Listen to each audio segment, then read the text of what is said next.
सकाळी काहीतरी हेल्दी घेतलं पाहिजे. मग त्यासाठी रोज एकतर ज्यूस बनवा किंवा मग बाहेरचा आणा. पण मला हे दोघं ऑप्शन ना जमणार नव्हते. म्हणून म्हटलं चला असं काहीतरी करूयात, की रोज आपल्याला ज्यूस पण मिळेल आणि मेहनत थोडीशी कमी होईल आणि घरात बनवलेला फ्रेशच असेल. तर त्यासाठी मी असे मस्तपैकी आवळ्याचे क्यूब्स शॉर्ट्स बनवून घेतलेले आहेत, फ्रीज करून घेतलेले आहेत आणि ते रोज मी घेते. सो रेसिपी पूर्ण शेअर करते. आता आपल्याला सर्वांना माहीत आहे, की आवळ्यामध्ये किती जास्त प्रमाणात व्हिटॅमिन सी आहे, अँटीऑक्सिडंट्स आहे, जे आपली इम्युन सिस्टीमला स्ट्राँग करतात, आपल्या डोळ्यांना, स्किनला चांगलं बनवतात. डोळ्यांना स्ट्राँग तर स्किनला ग्लोईंग बनवता, हेअरला स्ट्राँग बनवता. हेअरफॉल जर होत असेल तर आवळा, कढीपत्ता हे फार बेस्ट आहे आणि यामध्ये मी आलंसुद्धा टाकलेलं आहे, जे की आपल्या गट हेल्थसाठी असेल, थ्रोटसाठी सगळ्या म्हणजे डायजेशनसाठी चांगलं आहे. तर आवळे घेतलेले आहेत मी इथे, सीझनल आवळे बेस्ट. त्यामुळे आवळे घेतलेले आहेत, थोडंसं आलं घेतलेलं आहे आणि कढीपत्ता. तुम्हाला सांगते मी ह्या पॅकेटमध्ये आज मला पहिल्यांदा भरपूर कढीपत्ता मिळालेला आहे, नाहीतर एवढे पानं अजिबात म्हणजे फांद्या ते अजिबात नसतात. तर हा अराउंड जर मी इंडियन रुपीजमध्ये कन्वर्ट केला ना तर 200-250 रुपयाचा कढीपत्ता आहे. आणि असं घेताना मला असं वाटतं बापरे, माझ्या घरी तर असं झाड आहे कढीपत्त्याचं. असो, जिथं आपण राहतो तिथलं आपण ॲडजस्ट आणि अडॅप्ट करायला पाहिजे. सो इथे मी कढीपत्ता घेतलेला आहे. जर आपले केस गळत असतील, बॉडीचं एक क्लिन्झिंग म्हणतो ना आपण, कढीपत्त्याने होतं.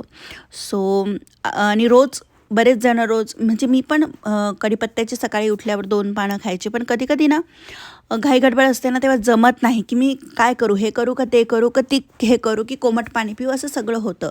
आणि मला जर नुसतं लिंबू पाणी सकाळी पिलं ना तर माझा घसा धरतो. मग मी असं प्रकारचं ज्यूस करून पिते. मी याच्यामध्ये कधी-कधी बीटरूट पण टाकते, गाजर टाकते, पण आता यावेळेस माझ्याकडे ते अवेलेबल नव्हतं, म्हणून मग मी या तिघांचा ज्यूस बनवत आहे. तर सर्वात आधी हे स्वच्छ धुवून घ्यायचं आहे. थोडेसे आवळ्याला तुम्हाला डाग दिसत असतील, कारण आणून 4-5 दिवस झाले होते. सो येस, इथे मी स्वच्छ धुतलेली आहे. तर आता तो मी पॉ पेट्रोल तिकडे ठेवलेला आहे, कारण मुलाचं असं म्हणणं होतं की रेसिपीमध्ये तो दिसला पाहिजे, त्याचा टॉय. सो म्हटलं ओके. तर इकडे आवळे जे आहेत ते बारीक बारीक चिरून घेते मी. किसून पण घेऊ शकतात, पण चिरून पण मिक्सरमध्ये होतं बारीक. तर सगळे व्यवस्थित चिरून घ्यायचे आहे. जो काही मला थोडा जास्त खराब भाग वाटला मी तो काढून ठेवला आणि तो तेलामध्ये उकळवला की त्याच्यात छान तेलसुद्धा होतं.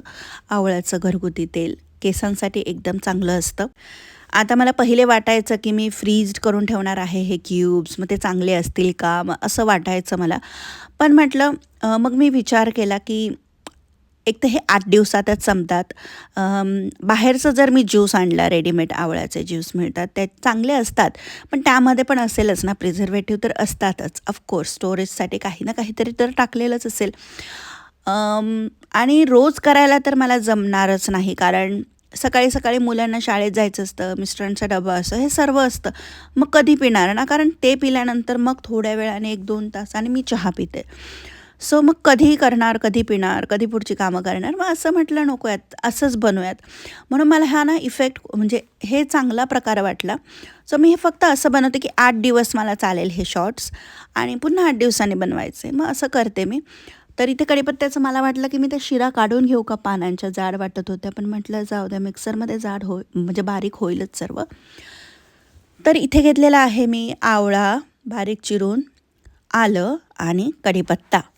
तर हे आपल्या ओव्हरऑल हेल्थसाठी खूप चांगलं आहे. इम्युन सिस्टीम स्ट्राँग होईल, केस स्ट्राँग होतील, स्किन स्ट्राँग होईल. आणि हां, लगेच इफेक्ट काही दिसत नाही, कारण कोणती पण रेमेडी असेल ना, तिला बॉडीमध्ये यूज टू व्हायला किंवा इफेक्ट द्यायला वेळ हा लागतोच आणि आपल्यामध्ये पेशन्स पाहिजे की ते आपण कन्सिस्टन्सीने घेऊ. तर मी जेव्हा हे सुरुवातीला पिलं ना सकाळी, तेव्हा माझा घसा वगैरे काहीच धरला नाही. मला सूट झालं ते. माझं अंग वगैरे पण काही दुखलं नाही, कारण कधी-कधी होतं की आंबट तुरट खाऊन कोणाकोणाला त्रास होतो. कोणाचे बोन्स पेन करतात किंवा घसा धरतो, असं होतं. सो ते पहिले बघून घ्यायचं थोडंसं. प्रत्येकाची बॉडीची टेंडन्सी ही वेगवेगळी असते. सो मला सूट झालं. सो म्हटलं चला तुम्हाला शेअर करूयात. तर इथे सगळा मी जो रस आहे तो काढून घेते. तर हे डायरेक्ट असं फायबर सकट टाकलं, म्हणजे न काढता टाकलं तरी चालेल, पण माझे मुलं कधी-कधी पितात हा रस. मग त्यांना असं असतं की मध्ये-मध्ये काय लागतंय मम्मा, तरी मी थोडासा टाकते. टाकत नाही असं नाही करत, पूर्णच एकदम फिल्टर आउट नाही करत. आणि बाकीचा मी नंतर काय केलं, क्लॉथमध्ये घेतला स्वच्छ आणि काढून घेतला रस. आणि जो त्याचा चौथा उरणार आहे कुच्चा, तो मी तेलात टाकून त्याचं तेल बनवते. तर इथे मस्त आवळ्याचा ज्यूस तयार झालेला आहे. आवळा कढीपत्ता, ह्यामध्ये काळं मीठ टाकणार आहे आणि फ्रीजर म्हणजे क्यूब्स आईस ट्रेमध्ये ठेवणार आहे. आणि घेताना मी काय करते, आता त्यामध्ये थोडासा लिंबू पिळते आणि किंचित मीठ टाकते. बस एकदम मस्त हेल्दी शॉट आपला बनवून तयार होतो. तर इथे हा माझा आईस ट्रे आहे, त्यामध्ये मी छोटं छोटं टाकून घेते. तर 8 दिवस पुरतात हे. परत बनवायचे, असं करत राहायचं. आणि मी कधी कधी बीटरूट टाकते, गाजर टाकते. तर असं मी जसं मग ABC ज्यूस फार फेमस आहे, तर तसं काही. सो नेक्स्ट डे असं छान हे फ्रीज झालेलं आहे. तर त्याच्यातले मी 2 आईस क्यूब घेईल आणि ते गरम पाण्यामध्ये टाकेल, थोडंसं लिंबू आणि मीठ पिळेल आणि मस्त एन्जॉय करेल. सकाळी सकाळी डिटॉक्स होते बॉडी. तर कसा वाटला तुम्हाला व्हिडिओ? तुम्ही पण पिता का असे ज्यूस? कमेंट करून नक्की सांगा आणि चॅनलला सबस्क्राईब करा. पुन्हा भेटूयात नवीन एका व्हिडिओमध्ये. तोपर्यंत बाय.